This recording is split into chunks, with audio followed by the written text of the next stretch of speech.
Education and Public Health, and he's also, that's at UBC, and also founder of Generation Squeeze.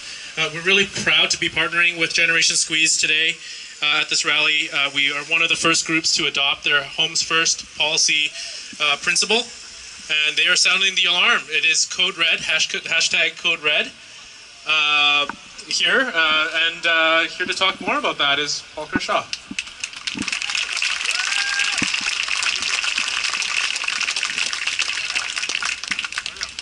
As the last speaker, let me begin with a few thank yous. First, thank you to Justin and everybody at HALT for pulling together today's rally. Along with Eric and everyone at Gen Squeeze provided some logistical support on the side. We wouldn't be here today if it weren't for their hard work as volunteers, etc., and it's super impressive. Second of all, thank you to everybody out here. This morning I was a little bit worried that the rain was going to keep us away, but we've come out in droves, and so if you wouldn't mind, put your hands together for your neighbors.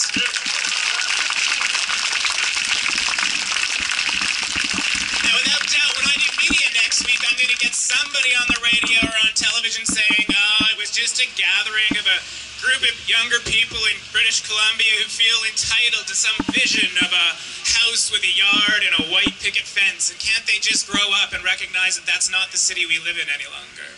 But that's not why we're gathering here today. Everybody who's gathering here today knows that building a home for oneself, for one's kids, or the kids we may yet one day want to have, that's hard work. It's important work, the work we make sacrifices for, the work we put our nose to the grindstone for. Because when you build a home for oneself and one's family, you build community. By building communities, we build our province in this great country we call Canada. And when I take inspiration about the work involved in building a home for a family, I actually these days find myself looking to one of our iconic animals in BC, the salmon. Salmon as a species that few rival in terms of the effort they put into making a home for their kids. When you think about it, they don't take the easy route. They don't go with the flow. No way. Salmon, they turn upstream and swim upriver. Hundreds and hundreds of kilometers over waterfalls, beating past bears to make it to some spawning ground that's safe and suitable to let their offspring grow. And so it should be for all of us in this city and in this province and across this country. We should have that same work ethic about what's involved in building a home. But we gather here today to say to our decision makers locally, provincially, and nationally that the swim upstream is just so much harder than it used to be. Our river in which we swim upstream is polluted by jobs that pay thousands of dollars less than they used to young adults for the same work, even though we're better educated than ever before on average. The waterfalls that we have to go over are 2 and 3 times higher because the cost of housing as renters and owners is up hundreds and hundreds of thousands of dollars. And there are so many more bears on the route these days, growing fatter and fatter for their own wealth in terms of planning for retirement or as foreign and domestic investors, all on the basis of our hard work to try and build a home in the first place. And then in a city like Metro Vancouver or Metro Toronto, really before we even begin our swim upstream, the way is dammed off entirely. A generation ago, it would have taken a typical young person 5 years of full-time work to save a 20% down payment on an average home. Now, where we meet today, it takes 23 years. You need to start in childcare. The problem is childcare costs more than a mortgage already, so who the heck can save when you're in childcare? It doesn't need to be this way. When we build hydro dams in this province, we do so knowing that those dams are built to serve the community in general, but we don't want it to screw the salmon entirely. So we build salmon ladders around those dams. Have you ever seen it? It's literally a step-by-step-by-step path over which salmon can swim up and around and get by these dams so they can still make it to the place where they can build homes for their offspring. Well, that's what we are here today asking for. We need that human variation on a salmon ladder so that a younger demographic can make a go of it to overcome the massive obstacle imposed by code red level housing prices that are causing a crisis here and in many respects across the country. And if you'll give me just a couple of minutes as the rain starts to fall, let me describe what our salmon ladder would look like. The first step is a really principled step. One that acknowledges the primary reason for our housing market is to provide an efficient supply of suitable homes that are in reach for what people can earn in a region. If people can make a return on an investment in a housing market, that's fabulous. But that has to now be a secondary concern to the first and foremost reason for the housing market, homes. And so Generation Squeeze is working with great groups like HALT to organize British Columbians and all Canadians around our Homes First petition. And I hope that you'll go online today or join us at 604-337-0945. That's join 604-337-0945. You can see it over there, and you can sign up to the Homes First petition. The second step on our salmon ladder has been referred to by speakers already. Now is the time to tax housing wealth more fairly in a range of ways, including intergenerationally. We've started that to some degree with a new surtax on foreign investors, foreign buyers. We're doing it to some degree with the empty homes tax. But here's the reality, folks. Two people may make $45,000. One's a renter, one owns a home outright, and it's worth $800,000. They're not the same, and we gotta stop treating them the same. If we do that, we can send new signals to bring the cost of housing at least stable for a while, and we can collect new revenue to pay for things that are important like healthcare for our aging parents and grandparents. The third step on this salmon ladder has got to be building new supply, and as Keyshawn, I think, touched on, he often does in other talks we did today, is we need to invest dramatically in purpose-built rental in this region.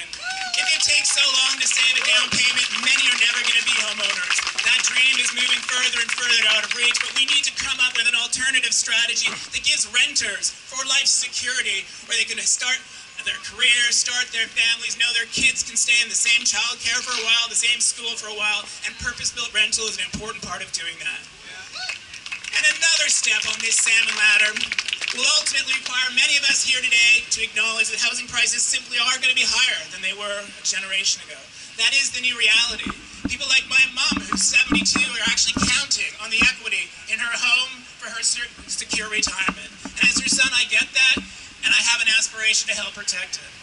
But if we're going to protect people like my mom's equity in their homes, then we need people like my mom, old and young alike, to come and say, if housing is helping me but hurting my kids and grandchildren, I need to be in the business now thinking about how else I can help my kids and grandchildren. And other major costs, like childcare, like going on parental leave, like transit, like post-secondary debt, they can't keep adding up to the equivalent of second and third and fourth and fifth size mortgage payments. Because if we bring those things down, we can help a younger demographic in this city, in this province, in this country, deal with the new reality of much higher housing prices, and in ways that protect our aging population. We can do that in Canada. We've done it before. We have solved unaffordability problems of massive scales. Think back to the 1930s and 40s, when especially in the prairie provinces, people couldn't afford to go to a doctor, couldn't afford to pay their health care bills when they were sick at a hospital. People said that's outrageous and started dreaming differently in Saskatchewan of how we might do so. Eventually, their different dreams alerted all of us from coast to coast that we shared a problem with unaffordable health care, and so we adapted policy, and we are so proud of that policy adaptation today. We define ourselves by it, knowing we are different and, dare I say, better than our neighbors to the south. BC is to housing today what Saskatchewan once was to medical care. We can build housing policy adaptations that ease the housing squeeze for younger generations, protect the aging population, and do it in ways that make this city, province, and country work for one and all.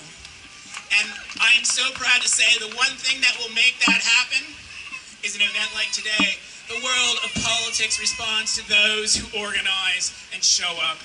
So let's continue to organize. Let's continue to show up. Again, join us at 604-337-0945. You can join HALT. Join Gen Squeeze that way. Don't make this a one-off. We're going to keep coming out. We're going to keep organizing online because we need to make every political party in this province have, putting it today, a top priority of Homes First in their platform. And we need to shape the national housing strategy accordingly. Thank you very much. Have a great day.